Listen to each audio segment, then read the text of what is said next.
Hello friends, welcome back தமிழர்வோம் channel நண்பர்களே. இன்றைக்கி இந்த வீடியோவில் பார்த்தீங்கன்னு வச்சுக்கோங்களேன், மிக மிக முக்கியமான ஒரு பஞ்சாங்கத்தை தாங்க இப்போ இந்த வீடியோவில் ரொம்ப அதிரடியாக சுவாரஸ்யமாக பார்க்க போகிறோம். ஆமாங்க, இப்போ பார்த்தீங்கன்னு வச்சுக்கோங்களேன், புதிய பஞ்சாங்கமானது பிறந்திருக்குங்க. பஞ்சாங்கம் அப்படிங்கிறது என்னன்னு கேட்குறீங்களா? மொத்தம் தமிழ் வருடம் பார்த்தீங்கன்னு வச்சுக்கோங்களேன் 60 இருக்குங்க. அந்த 60 நேம்கள் தான் ஒவ்வொரு பஞ்சாங்கமாக குறிப்பிடப்படும். அதன்படி இப்போ பஞ்சாங்கத்தில் பார்த்தீங்கன்னு வச்சுக்கோங்களேன் 38ஆவதாக வருது. அதாவது தமிழ் ஆண்டு 38ஆவது ஆண்டு பிறந்திருக்கக்கூடிய இந்த ஆண்டு பார்த்தீங்கன்னு வச்சுக்கோங்களேன் குரோதி ஆண்டுங்க. ஸோ ஒவ்வொரு ஆண்டுக்கும் ஒவ்வொரு பெயர் இருக்குன்னு சொன்னல. போன ஆண்டு சோபக்கிரத ஆண்டாக இருந்தது. இப்போ 38ஆவது ஆண்டு குரோதி ஆண்டாக வந்திருக்குங்க. குரோதி ஆண்டுக்குன்னு பஞ்சாங்கமானது தற்போது உருவாகி பஞ்சாங்கமானது இப்போது வெளியிடப்பட்டிருக்கு. இந்த பஞ்சாங்கப்படி எப்படி இருக்க போகுது அப்படிங்கிறத தான் பார்க்க போகிறோம். இதில் ஒரு சுவாரஸ்யமான விஷயம் என்னென்னா, ஆதி காலத்தில் வாழ்ந்த நிறைய சித்தர்கள் ஞானிகள்லாம் இருக்காங்கல்ல, அவங்க இந்த 60 வருடத்தையும் கணிச்சிருக்காங்க. 60 வருடத்துக்கும் சிறந்த பாடல்களை எழுதியிருக்காங்க. ஒவ்வொரு வருடத்துக்கும் அந்த வருடத்துக்கு எழுதின பாடல்களுக்கு ஏற்பதான் அந்த வருடத்தில் பலனே அமைஞ்சிருக்கு. அதுதான் ரொம்ப ஒரு சுவாரஸ்யமான விஷயம். அந்த ஒரு சுவாரஸ்யமான ஒரு இதை தான் இப்போ இந்த வீடியோவில் பார்க்க போகிறோம். ஸோ இப்போ தான் ஏப்ரல் 14ஆம் தேதி அன்னைக்கு தமிழ் புத்தாண்டு, அதாவது குரோதி ஆண்டானது பிறந்ததுங்க. பிறந்த இந்த குரோதி ஆண்டு எப்படி இருக்க போகுது அப்படிங்கிற பஞ்சாங்கத்தை தான் இப்போ இந்த வீடியோவில் பார்க்க போகிறோம். ஸோ சித்தர் பாடல் இந்த ஆண்டுக்கு என்ன சொல்லியிருக்கிறாங்க, சித்தர் பாடலுக்கு ஏற்ப இதுவரைக்கும் என்ன நடந்திருக்கு, இனி என்ன நடக்க போகுது அப்படிங்கிறத எல்லாமே பார்க்க போகிறோம். இந்த வீடியோ ரொம்பவே சுவாரஸ்யமாகவும் ரொம்பவே இன்ட்ரெஸ்டாகவும் இருக்கும். ஸோ வீடியோ பார்க்கக்கூடிய ஒவ்வொருவரும் வீடியோவை ஸ்கிப் பண்ணாமல் பாருங்கள். இந்த வாரம் என்னங்கிறத தெரிஞ்சுக்கோங்க. இந்த வாரம் கிடையாது, இந்த ஆண்டு பஞ்சாங்கம் என்னங்கிறத தெளிவாக தெரிஞ்சுக்குங்க. சோபக்கிரத தமிழ் புத்தாண்டு முடிந்து குரோதி தமிழ் புத்தாண்டானது ஏப்ரல் 14ஆம் தேதி ஞாயிற்றுக்கிழமை பிறந்துருச்சுங்க. இந்த குரோதி புத்தாண்டு பெயருடைய அர்த்தம் என்ன, ஏப்ரல் 14ஆம் தேதி பிறந்திருக்கக்கூடிய இந்த குரோதி புத்தாண்டுனால நாட்டில் இனி அடுத்ததாக என்ன நடக்க போகிறது என்பதை எல்லாமே வெண்பா சொல்வதற்கு கூடிய பஞ்சாங்கத்தில் நாம் பார்க்க போகிறோம். ஸோ இந்த குரோதி புத்தாண்டில் நாட்டில் என்ன நடக்க போகிறது என்று வெண்பா சொல்லியிருக்கக்கூடிய பஞ்சாங்கத்தில் என்ன சொல்லப்பட்டிருக்குங்கிற பொருள் முதற்கொண்டு எல்லாத்தையுமே இந்த வீடியோவில் பார்க்க போகிறோம். இந்த வீடியோ ரொம்பவே சுவாரஸ்யமாகவும் ரொம்பவே இன்ட்ரெஸ்டாகவும் இருக்கும். அதனால் வீடியோ பார்க்கக்கூடிய ஒவ்வொருவரும் வீடியோ ஸ்கிப் பண்ணாமல் பாருங்கள். இந்த ஆண்டு எப்படி இருக்கும் அப்படிங்கிற வெண்பாவையும் தெரிஞ்சு அதனுடைய பொருள் விளக்கங்களையும் தெரிஞ்சுக்குங்க. ராகு கேது பயிற்சி, சுக்கிர பயிற்சி, அதுக்கப்புறம் சனி பயிற்சி, சூரிய பயிற்சி, இந்த மாதிரி நிறைய பயிற்சிகள்லாம் நடக்க போகுது. இதில் மெயினாக ஒரு விஷயம் என்னென்னா, ராசி கட்டத்தில் நிறைய கிரகங்கள் சேரப்போகுது.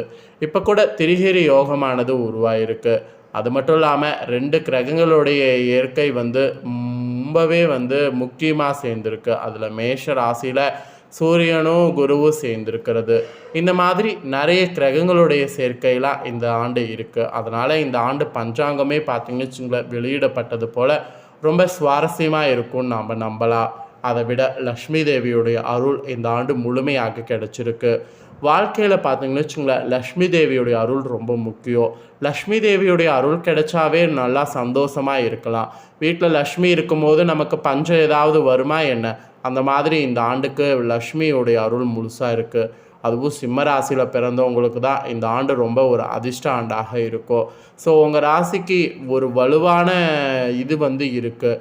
அதனால தான் உங்கள் ராசிக்கு அதிர்ஷ்டம்னு சொன்னேன். திருமண யோகம்லாம் உங்களுக்கு கைகூடி வரும். திருமணம் சம்மந்தப்பட்ட பல பிரச்சனைகளில் இருந்த எல்லாமே உங்களுக்கு விடிவு காலம் பிறக்கும். செல்வ செழிப்போடு வாழ முடியும். செல்வத்தின் அதிபதியான லக்ஷ்மி தேவியுடைய முழு அருள் உங்களுக்கு கிடைக்கும். அதனால் எல்லா வகையிலையுமே பார்த்திங்கன்னு வச்சுங்களேன் உங்களுக்கு முன்னேற்றமான பலன்கள் உண்டாகும். ஸோ சிம்ம ராசிக்காரங்களுக்கு இந்த மாதிரிலாம் நடக்கும்போது உலகம் முழுக்க எப்படி இருக்கும் அப்படிங்கிறதையும் நம்ம தெரிஞ்சுக்கணும். இந்த குரோதி ஆண்டில் என்ன பஞ்சாங்கம் வெண்பா அப்படிங்கிறது எல்லாமே இப்போ இந்த வீடியோவில் ஷேர் பண்ணுறேன். ஸோ இனிமேட்டு வீடியோவை ஃபுல்லாக பாருங்கள். ஏன்னா இனிமே தான் நான் என்ன பஞ்சாங்கங்கிறத சொல்ல போகிறேன். இந்த பஞ்சாங்கம் யாருக்கு மெயினாக ரொம்ப தேவைப்படுதுன்னா விவசாயிகளுக்கு தேவைப்படும். ஏன்னா விவசாயிகள் சம்மந்தப்பட்ட வெண்பா தான் இந்த வெண்பா. அதனால் விவசாயிகள் இருக்கிறவங்களாம் கண்டிப்பாக வீடியோவை ஸ்கிப் பண்ணாமல் பாருங்கள். விவசாயிகள் நீங்கள் உங்களுக்கான தாள்கள் என்னங்கிறத தெரிஞ்சுக்குங்க. ஸோ தெரிஞ்சு அதற்கேற்ப பார்த்தீங்கன்னு வச்சுக்கோங்களேன், இந்த ஆண்டு வந்து விவசாயம் வந்து பண்ணுங்கள். சரி வாங்க என்னங்கிறத பார்க்கலாம். குரோதி தமிழ் புத்தாண்டு 60 ஆண்டுகளை 38வது ஆண்டாக அமைந்திருக்குங்க. இந்த குரோதி ஆண்டுடைய விளக்கம் என்னங்கிறத முதல்ல சொல்கிறேன். குரோதி என்றால் பகைக்கேடு என்று பொருள். குரோதி வருடத்தில் என்ன நடக்கும் என்பது வெண்பாவில் தெளிவாக கூறப்பட்டிருக்கு. முதல்ல அந்த வெண்பாவை இப்போ படிக்கிறேன், அந்த வெண்பாவை தெரிஞ்சுக்குங்க. கோர குரோதி தனிர்கொள்ளி மிகுங் கல்லீரினால் பாரிற் சனங்கள் பயமடைவார் கார்மிக்க அற்பமழை பொய்யுமோ மாங்குறையுமோ சொற்ப விலையுண்டவே சொல் அப்படிங்கிறது தான் இந்த ஆண்டுக்கான வெண்பா. திரும்பவும் வெண்பாவை சொல்கிறேன், நோட் பண்ணிக்கோங்க. ஸோ இதனுடைய பாடல் விளக்கம், அதாவது இதுதான் வெண்பா அப்படிங்கிறத பார்த்துட்டோம். இந்த பாடல் விளக்கம், இந்த வெண்பாவுடைய விளக்கம் இந்த ஆண்டுக்கு என்ன சொல்ல வராங்க அப்படிங்கிறத இப்போ சொல்கிறேன். அந்த வெண்பாக்கான அர்த்தத்தை இப்போ தெரிஞ்சுக்குங்க. இந்த குரோதி தமிழாண்டானது கோரமான வருடமாக இருக்குமா. அட் த சேம் டைம் எங்கும் கொள்ளை களவு போகை இதெல்லாம் வந்து வருமா. அதாவது எங்கும் கொள்ளை களவு பகை இதெல்லாம் வந்து பெருகுமா. அது மட்டும் இல்லாமல் திருடர்கள் மக்களை தாக்கி அழிப்பாங்களா. ஊரில் பார்த்திங்கன்னு வச்சுங்களேன், பயம் வந்து மிகுதியாகுமா. மழையும் தேவையான நேரத்தில் பெய்யாமல் மிகவும் குறைவாக தான் பொழியுமா. எங்கும் காய்கறிகளுடைய பற்றாக்குறை காணப்படுமா. பயிர்களும் அழிந்து போய் மிகவும் அற்பமான விளைச்சலை தருமா. ஸோ இப்போ நீங்கள் கேட்ட இந்த பாடல்களுக்கான வெண்பாவில் சொல்லப்பட்டிருக்கக்கூடிய பொருள் இதுதான். இந்த குரோதி வருடத்துக்கான விளக்கமும் இதுதான். இந்த குரோதி வருடத்தில் இந்த மாதிரியெல்லாம் இருக்கும் என்று சொல்லப்பட்டிருக்கு. இதில் நான் இப்போ இமேஜில் காட்டக்கூடிய இந்த நட்சத்திர ராசிக்காரங்க எல்லாமே விவசாயம் செய்பவர்களாக இருந்தீங்கன்னா இந்த வெண்பாக்கேற்ப விவசாயம் வந்து செய்யுங்க. ஆல்ரெடி இப்போ சித்திரை மாதம் பிறந்து நடந்துகிட்ருக்குது.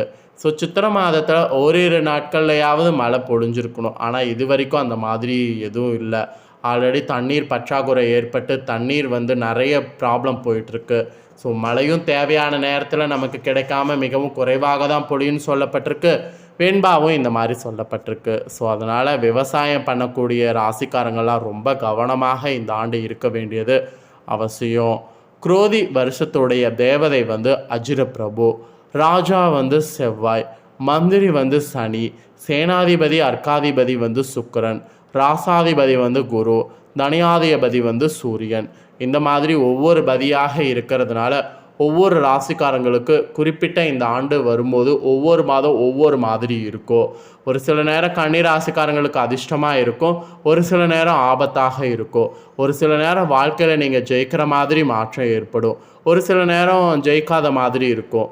இதில் மிதுன ராசிக்காரங்களாம் வந்து ரொம்பவே வந்து சந்தோஷப்படுற மாதிரி உங்கள் வாழ்க்கையில் திருமணம் நடக்கும். திருமணம் ஆகாமல் இருக்கக்கூடியவங்களுக்கு திருமணம் நடக்கும், திருமணம் ஆனவங்களுக்கு குழந்தை பாக்கியம் கிடைக்கும். இதில் மீன ராசிக்காரங்களுக்கு வாழ்க்கையில் மறுமலர்ச்சி உண்டாகும். கும்ப ராசிக்காரங்களுக்கு கும்பம் போல் எல்லாமே செலுத்தி இருக்கும். இந்த மாதிரி ஒவ்வொரு ராசிக்காரங்களுக்கும் ஒவ்வொரு வகையில் பார்த்திங்கன்னு வச்சுக்கோங்களேன், இந்த ஆண்டு வந்து சிறப்பாக இருக்கும். அதே போல் குரோதி தமிழ் வருடத்தில் ராஜாவாக செவ்வாய் வர்றதுனால பெருமளவு தீ விபத்துகளும் வாகன உண்டாகும். அரசியலில் இருக்கிறவங்களுக்கு சண்டையும் அதனால் குழப்பமும் உண்டாகும். குரோதி ஆண்டில் கடைசியில் அரசனுக்கு நோயும் கொண்டமும் உண்டாகும். அப்போ நிறைய அரசியல் தலைவர்களுக்கு கொஞ்சம் பாதிப்பு ஏற்படக்கூடிய ஆண்டாக இருக்குங்க. மந்திரியாக சனி வர்றதுனால நாட்டில் விலைவாசி உயரும். சொல்லவே தேவையில்லை, ஆல்ரெடி உயர்ந்து தான் இருக்குது, இன்னும் உயரப்போகுது. காய்கறிகள் கனிகள் விலை உயரும். அடிக்கடி வாகன விபத்துக்கள் ஏற்படும். புதுவித நோய்களும் உண்டாகும். வந்த நோய்க்கே இன்னும் மருந்து கண்டுபிடிக்கல, இதில் அடுத்த நோய் வேறங்கிற மாதிரி தான் இருக்குது. சேனாதிபதி அர்க்காதிபதியாக சுக்கிரன் வர்றதுனால எல்லையில் போர் பயம் உருவாகும். காதல் திருமணங்கள் அதிகம் நடைபெறும். நாட்டில் நல்ல மழை பொழியும். பயிர்கள் செலுத்து தானிய உற்பத்தி அதிகரிக்கும். விவசாயம் செழிக்கும். இது வந்து சேனாதிபதி அர்க்காதிபதியாக இருக்கக்கூடிய சுக்கிரன் வர்றதுனால பர்டிகுலராக ஒரு சில நேரம் நடக்கும். அதே ராசாதிபதியாக குரு வர்றதுனால கரும்பு விளைச்சல் அதிகரிக்கும். மஞ்சள் பொருட்கள் உற்பத்தி அதிகமாகும். வருடம் முழுவதும் நல்ல மழை பொழிந்து விளைச்சல் அதிகமாகும். தனையாதிபதியாக சூரியன் வர்றதுனால சிவப்பு நிற பொருட்கள் விளைச்சல் அதிகமாகும். பீகார் மாநிலத்தில் தண்ணீர் தட்டுப்பாடு ஏற்படும், விளைச்சல் உற்பத்தி பாதிக்கும். ஸோ இப்படி ஒவ்வொரு கிரகங்களும் அதிபதியாக வர்றதுனோட அடிப்படையிலையும் பஞ்சாங்கம் சொல்லப்பட்டிருக்கு. ஸோ இந்த குரோதி பஞ்சாங்கப்படி என்ன நடக்கும் அப்படிங்கிறத தெளிவாக இந்த வீடியோவில் உலகத்துக்கு ஷேர் பண்ணிட்டேன். ஸோ அனைவரும் இந்த குரோதி பஞ்சாங்கத்தை பற்றி தெரிஞ்சிருப்பீங்க. தெரிஞ்ச இந்த பஞ்சாங்கத்துக்கேற்ப இனி நடந்துக்க பாருங்கள். இந்த பஞ்சாங்க தாள்களை நீங்கள் பார்த்தது போல் உங்கள் ஃப்ரெண்ட்ஸ் ஃபேமிலியில் இருக்கவங்களும் பார்த்து பயனடையணும்னு நினச்சிங்கன்னா வீடியோ லைக் பண்ணி ஷேர் பண்ணுங்கள். உங்கள் ஃப்ரெண்ட்ஸ் ஃபேமிலியில் இருக்கிறவங்களும் பஞ்சாங்கத்தை பற்றி தெரியாதவங்க இந்த வீடியோ மூலிமா தெரிஞ்சு இந்த ஆண்டுடைய பஞ்சாங்கத்துக்கு ஏற்ப நடந்துக்கிட்டோம். மேலும் இதே போல் புதிய அப்டேட்டான நிறைய வீடியோ நம்ம சேனலில் போடப்படும். அது எல்லாத்தையுமே உடனுக்குடனே தெரிந்து கொள்ள மறக்காமல் நம்ம சேனலை சப்ஸ்கிரைப் பண்ணுங்கள். கூடவே பெல் பண்ண ப்ரெஸ் பண்ணுங்கள். அதை ஒன்று பண்ணிங்கன்னா நான் போடுற மற்ற அப்டேட்டான எல்லா வீடியோஸும் உடனுக்குடனே தெரிந்து கொள்ளலாம். மறக்காமல் பண்ணுங்கள். வேறொரு புதிய தொழிலோடு சந்திக்கிறேன். நன்றி.